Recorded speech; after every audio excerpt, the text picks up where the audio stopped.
Hey guys, this is the weekly Heather recap from the last week of January going into the first week of February. The exact dates will be in the description below, as well as live streams going over the full receipts if you want to watch that.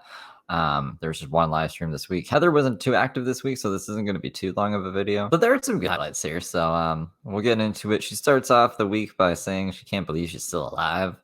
I have literally absolutely no idea how I'm still alive right now. We're literally sleeping on this tiny little wooden platform inside of a tent in like an urban area going on 8 weeks with space heaters preventing us from death. Well, thank God you are in an urban area and you have those. Imagine if you were in the forest. What would you be doing? She wouldn't be like out getting firewood. Neither would Xavier. Xavier's not. What, you gonna be picking up the firewood with his dainty fingers? I'm 37 weeks pregnant. I am so round. I am so just ready to be indoors and in a bed and cook regular meals and be normal. Well, maybe you should like take a look at your surroundings. You're in a tent with Xavier playing piano. In the winter in Chicago. Still no response from the housing system. We've been told that until we have the baby, we don't qualify for any assistance. I highly doubt they said that. They probably said you just can't be in the same shelter. But if they're a family and they have a kid, then maybe there's other exceptions. But this is her game plan now, apparently. This is unlawful. I've been raped in the street and left to die. Law enforcement has ignored me and never followed up. My apartment. I mean, you don't cooperate with law enforcement. It's not like they didn't follow up. You just don't give any evidence or you won't answer the questions. Has been robbed numerous times. It's been stolen. I've been robbed for thousands of dollars that was stolen out of my apartment. With no evidence of that either. Just like a writing on the wall saying $1,000 was taken. While I was asleep.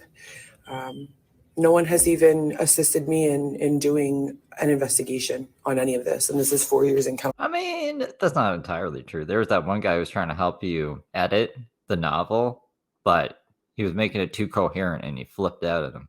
And I'm sick to my stomach. We have to run to the grocery store because obviously sleeping in a tent on Lakeshore Drive, there's no restroom at all available.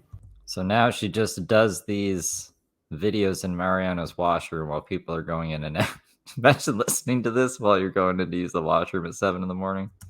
No area hospital. We've gone to every single hospital from Northwestern to Rush to St. Joseph's, everywhere. No one gives you anything other than a piece of paper with resources that do not exist. That they do exist. How do you have any room to say anything negative about me when literally all I have done for the past 4 years is check on my children and survive? Probably because there's like other things you got to be doing, especially since you don't have custody of the kids right now. I should reach out to some, I don't know how I would, some people receiving actual assistance from the city of Chicago, from the city of Chicago, and get them to tell their experience on it and how the resources do exist. Because I don't know, do I have to fly down to Chicago and show that the resources exist? Prove it against Heather, other than just be like, the resources exist. And Heather's like, the resources don't exist. I last saw my youngest in June when I brought her to the park and had dinner with her. And I haven't been able to see my big kids other than for 5 minutes each month when I drop off groceries. I've gone to Alexis's grandma's house and dropped off a big bag of groceries once a month, every month. I've also done the same for my big kids, Vivi and Lewis. There is nothing, no answer that makes sense here. And I mean, there's a few answers that make sense. You just don't like them. And when you're asking me as a 30-something-year-old woman to make sense of it, and I cannot, how do you expect that my children can? They probably shouldn't even be thinking about this. I don't know why I keep bringing them into it. Obviously, they cannot. All of this is highly, highly, highly illegal and abusive. To make someone walk around for 4 to 5 days back and forth, which is what they did to me until my body physically collapsed and then raped me from behind. Oh, okay, calm down. I don't know which incident she's referring to here. It might have been years ago. She talks about everything as if it happened yesterday. To have multiple people say that my sponsors are sending a hotel room and no strings attached, and then we get to the hotel room and check in and I'm raped from behind. From when? When did that happen? This is our 9th week outside. I don't know what that is. Hold on. Let's go back for a second. What is that? What is? I don't even know what this is. This is a boat? Is it a boat thing?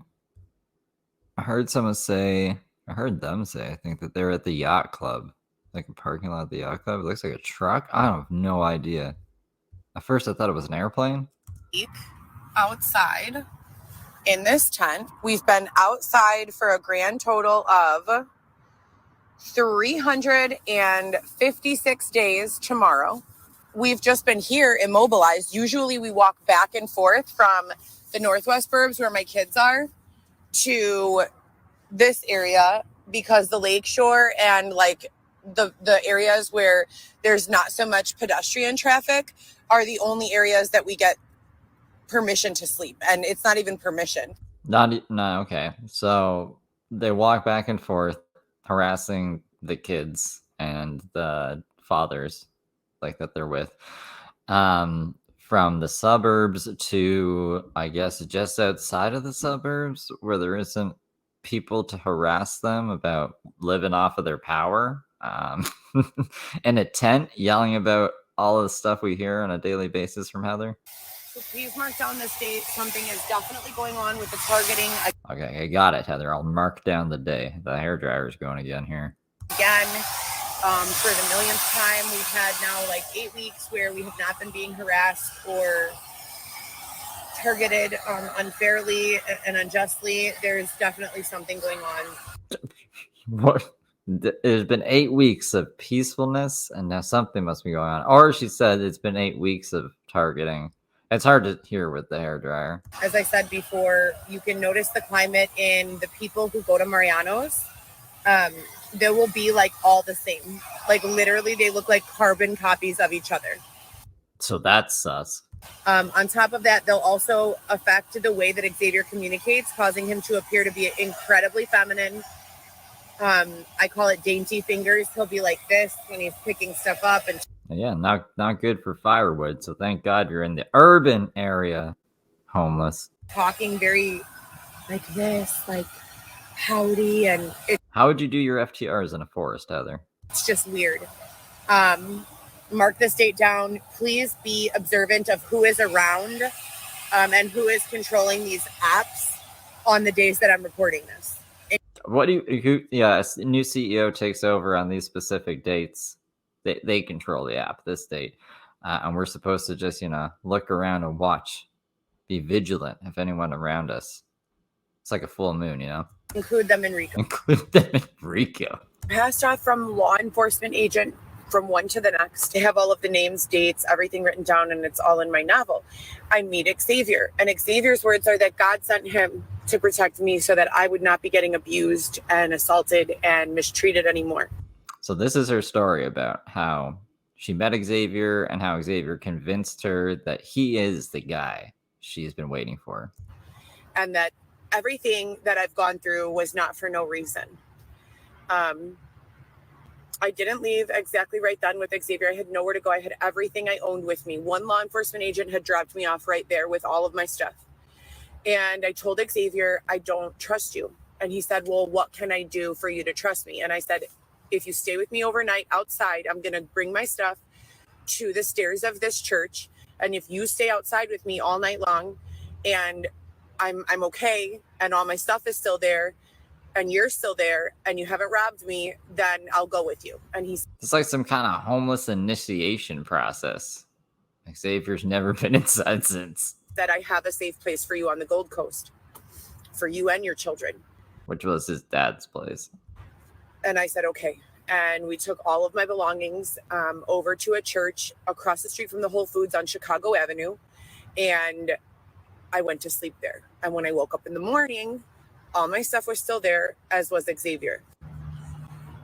So that he passed the test. Why would you even put yourself in that situation where something bad could happen to you? You don't know Xavier. Xavier is, well, he's a homeless person now. I don't know if he was homeless then, supposedly at the place. So we spent about 3 weeks in this apartment in the Gold Coast, a condo that his father owns. Right. And then you went crazy there and was waving around a knife and shit, and you got kicked out. And we have our own room there, a master with an ensuite, and there's an extra master. There are 3 masters. So that means 3 master bedrooms that have their own restrooms, full restrooms, not half baths with just a toilet, full restrooms with bathtub, shower, toilet. huge empty room. His father lives there alone. There's a washer dryer, a kitchen, and all of these things. And Xavier tells me this is our room. I completely cleaned the room, put all my stuff away. I'm thinking that Wonder how messy Xavier's room was. everything is great, that the third bedroom will be used for when my children sleep over, and that we're going to set that up for them. And I wonder what Xavier's dad thought. Xavier's dad comes home. Xavier's like, look, I got a homeless woman to clean my room. And that I'm okay. You know, now he's going to help me get this case in front of a judge. And then his dad was like, that's not what Jordan Peterson meant, son.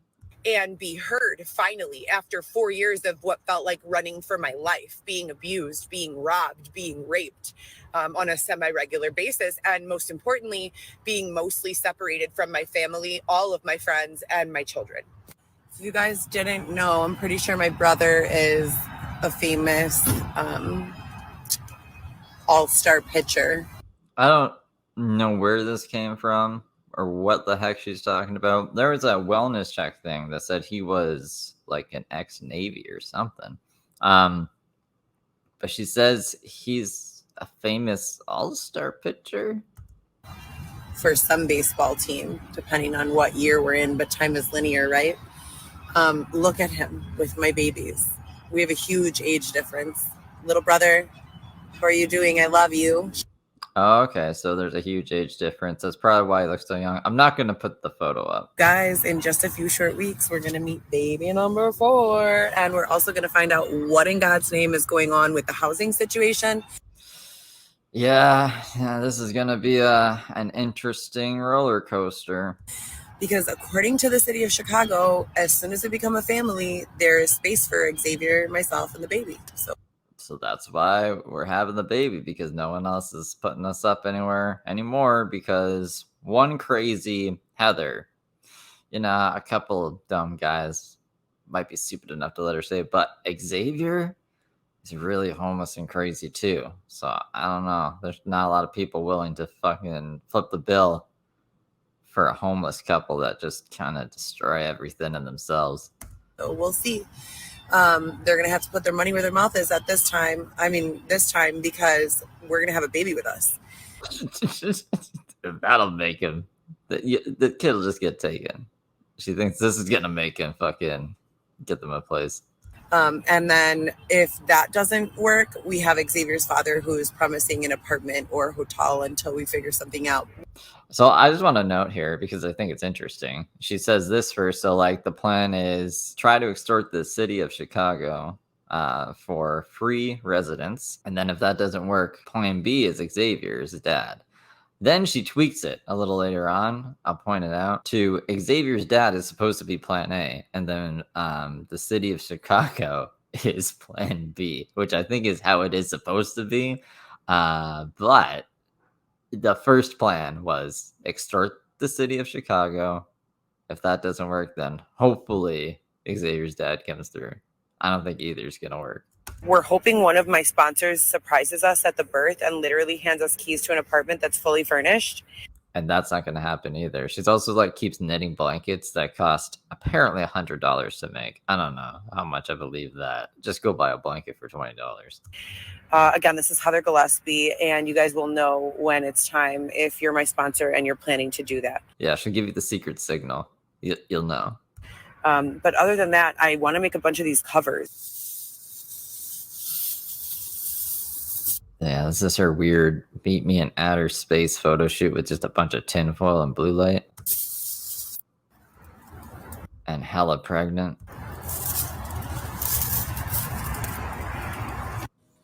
Okay, so And this is them in Target, just bitching about all the regular stuff. Just got done recording this and trying to record it on Instagram like 50 times. They keep on fucking with me.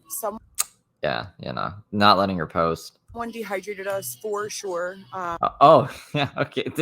She's saying someone's dehydrating them, and that also like somebody's taking her pee. She also said that I think yesterday, as of me recording this, which is kind of crazy. So is that how they dehydrated her? I don't know, but I don't know how one dehydrates another person. No, let alone two people. There's two of them. No doubt. I don't know why or who. But I literally woke up in the shape of a C, could not move. The shape of a C. Okay. Our sponsors have been MIA. Up until this point, they've been providing literally like anywhere from 4 to 8 meals a day. Like I say to them, look, this is excessive. I cannot even eat this much. We should probably save some of it then. Please don't give us so much. Now we're here and we have nothing. Xavier's been having to go get our meals for the last 3 days. So how does it usually work? Do they bring the food to the tent to you? I don't know what's going on. Sponsors, where you guys at? Please help. Also, our internet was disconnected this morning when we woke up. We're already sleeping in a tent. Maybe that's why the things won't post, Heather, and it's not them or they being nefarious. But with regards to updates to the baby, I have everything. We have a co-sleeper. Xavier's father promised to get us a hotel once the baby was born. So I have a co-sleeper here. If you keep saying it, maybe it'll come true. They haven't already curated an apartment.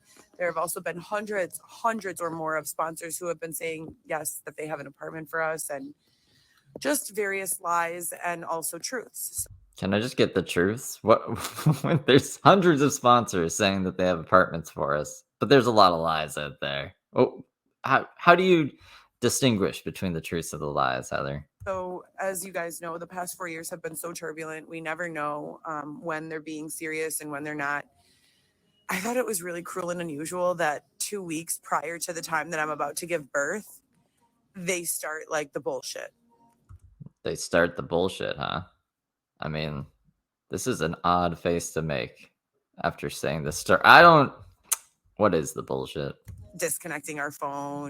Well, I think Xavier's dad stopped paying the phone. That's what she says later on. Why he stopped paying the phone, I can only speculate, but maybe it had to do with his dick being all over the internet. And leaving us with no food. Like, how rude. If you were going to how rude do something like that to us, why not do it, at the beginning of the pregnancy? Yeah, if you're gonna mess my shit up, do it at the beginning of the pregnancy, not the end. It's just so wrong. And that's why she has a wheelchair now. I don't know where she got this wheelchair. I guess the hospital. Where else would you get a wheelchair? And it's morally, it's wrong. Ethically, it's wrong. Legally, it's wrong. It's just wrong, period. And I'm not that kind of a person. So I've been thinking a lot about karma lately and like people who get victimized. Like think of the mole women, right? The mole women? The mole women? Or think of an innocent child who gets kidnapped off the street. And turned into a mole woman?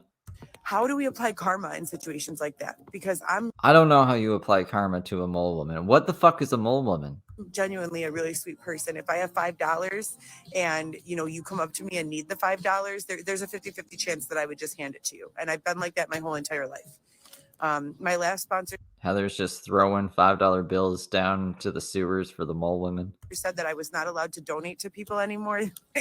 They said $2 out of any money that I receive at most, because I don't know. I wouldn't be donating if I was homeless to anybody, especially mole women. Okay, I'm gonna shut up about mole women. Why the fuck did she say mole women?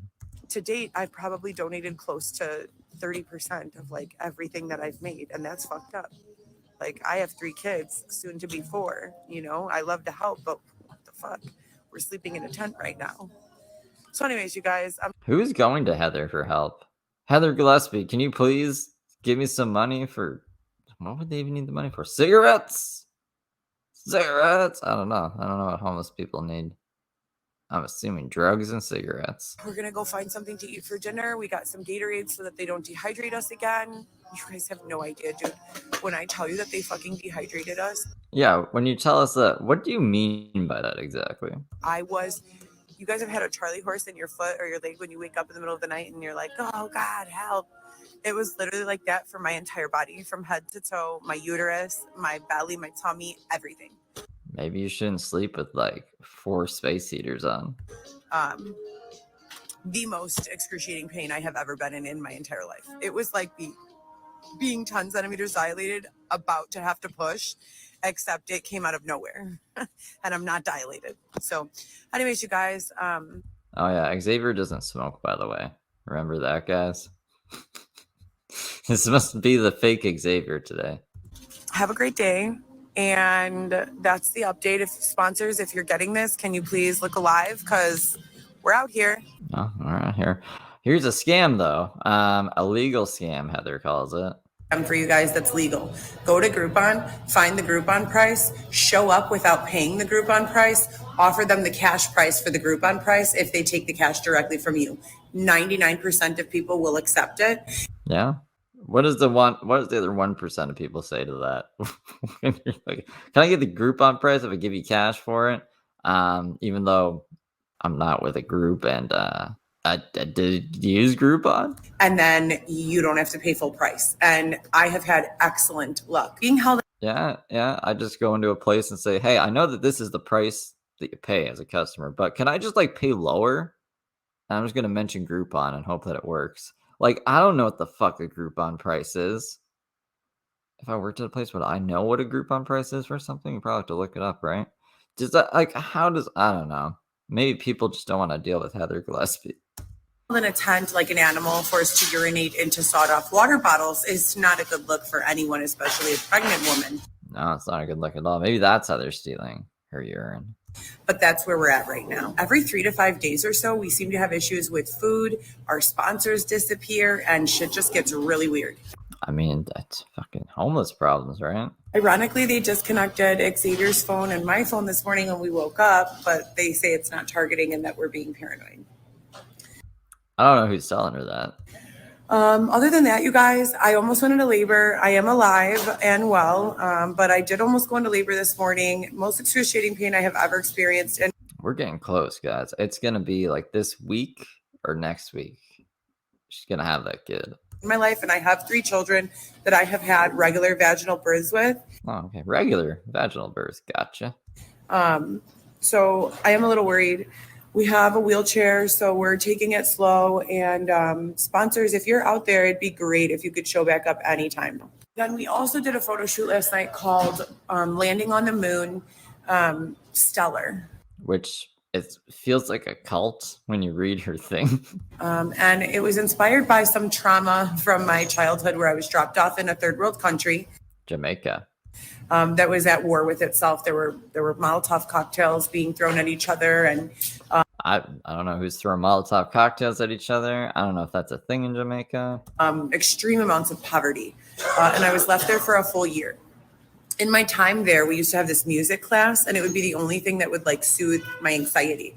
We would sit in a circle. There was no communication allowed, me and the other people. No. That sounds like a really good music class. How the fuck do you learn music if you're not allowed to communicate? One was allowed to communicate, but we would be able to sing. That's the music class, just singing? Did you play any instruments?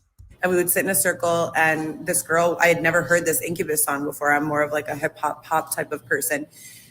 This song, Stellar, look it up. It's a good song. So I basically feel like someone has plucked me out of my home, like with my down comforter and spa services, and thrown me into a tent for the past year. And I don't know how to survive out here. But you survived Jamaica. So, like, I mean, I've said this so many times, but she could get out of this situation if she really tried. I think she wants to be here.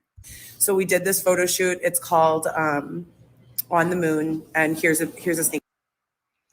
So this is the fucking crazy On the Moon thing. The people of the moon. Safe in the darkness, in the land of the moon. How did I get here? Please meet me here soon. She rhymes moon and soon. But I don't think there's another rhyme, actually, other than moon and soon and moon and moon. Having a baby of Earth on the moon. I woke up on the moon, cold and alone. Even though I sweat in this hot and cold climate with no free will, there's no regret. Oh, I guess sweat and regret rhyme? I was gonna say, I don't know what the fuck the rhyme was there. I am the Earth, but I'm so lost on the moon. Produce and create, it will be okay soon. In my spaceship, I dream of my descent back to Earth, and the day coming soon when again I will give birth. Invisible fence extended, free will should never be ended. I'm coming highly recommended, forever resented. But I don't even know them. I am Earth on the moon, and hope they will send help soon. Pregnant lady on the moon soon. Moon doubloon. And then these are some pictures of this weird photo shoot thing where she looks a little scary. I don't know what this metal plate thing is on her head. I didn't notice that before. If you guys didn't know, this is the second day Today will be the third that we have not had any sponsors. Xavier's father has been missing in action. He was supposed to drop off a payment 2 days ago. Drop off a payment? A payment for what? What are you selling him? And he disconnected or did not pay for Xavier's phone. So I'm very nervous and hopeful that he is okay. That's a good way to position it. I hope he's okay. He should really pay my phone and drop off his payment for my existence, though. But what they're doing now, again with the targeting, is omitting my daily FTRs. Gosh, I really missed those FTRs. And not allowing them to post. I don't know what that is. I don't know what that was. Just that weird cut there. Thank God for bringing our sponsors back. Where did the sponsors come from? Who bought them stuff? It really isn't my job to suffer the way that every person in the world has suffered, is it? I don't know what that means at all. Every other person in the world has suffered, and Heather's like, no, thank you. I would argue that a lot of people haven't experienced homelessness, so I don't know why she's grouping herself in with everyone. She could have just been like, this sucks. Help. The whole pregnancy, there's been no issues with the phone. 2 weeks before I go into labor or under, and the phones are disconnected. She's really pressed about Xavier's dad not paying for the phone bill. Should probably just try to find work, I guess. Maybe this is a wake-up call, Heather. And we have not been receiving any sort of sponsorship, just some more threats and aggravating messages. Look at this, you guys. Yeah, she went to the phone store to look at one very expensive phone. This is the Z Fold 5, which is, I'm pretty sure that's not $179. I'm pretty sure it's $1,700, barely $1,800, because that's a 9 right there. Almost $2,000 phone that she definitely doesn't need for, she says, the coffee table book. I have an iPhone. I've always been an iPhone girl. I also have one Android phone, but not like this. If I had a phone screen this size, I could definitely finish my coffee table book on just the phone. Okay, you guys, so I am short $200 to go pick up the travel system, but $200, huh? I almost went into labor on Wednesday, and I'm terrified to show up at the hospital without the car seat because I know you need the car seat to bring baby home. Okay, well, she knows the rules, I guess. So she actually thinks she's going to live in the tent with the baby if Xavier's dad or the city of Chicago doesn't come through. The city of Chicago has stated clearly on a recorded line that once the baby is born, they will allow us into a family shelter. When did they say that? Can we hear the recording? That even when the single people shelter, single occupancy man and woman shelters are at full capacity, there are always emergency shelters available for family. Well, I mean, is that true though? Because I seen a news article about some other woman with kids who was living in some YMCA thing because there wasn't shelter for them. That was another state, but I don't know. Every other way Heather thinks the system works, it's not how the system works. I don't have to press X to doubt on this one. So we know that if Xavier's father, for some reason, is unable to help us, that we have that as a background. But we... Oh, see, now it's switched. Now it's Xavier's dad is supposed to help us first, or the sponsors, and then we have the city of Chicago as a backup. But we absolutely need the travel system. So this was the last post she made. It's just this long, drawn out thing. I'll put the link to the stream where I read this all if you want to watch that. If you want to read it yourself, I'll leave it up here. This pretty much wraps up the week, though. So yeah, not a lot. Until someone starts paying her phone bill again, or she's by a place with Wi-Fi that she can access more conveniently, I don't think we're going to hear a lot from Heather. Until she's at the hospital, then she'll probably be posting. If she's smart, she probably shouldn't be posting from the hospital if she doesn't want people calling child services on her and stuff. But who knows? Heather's going to do what Heather wants to do. So I guess we're just going to play it by ear and see what happens.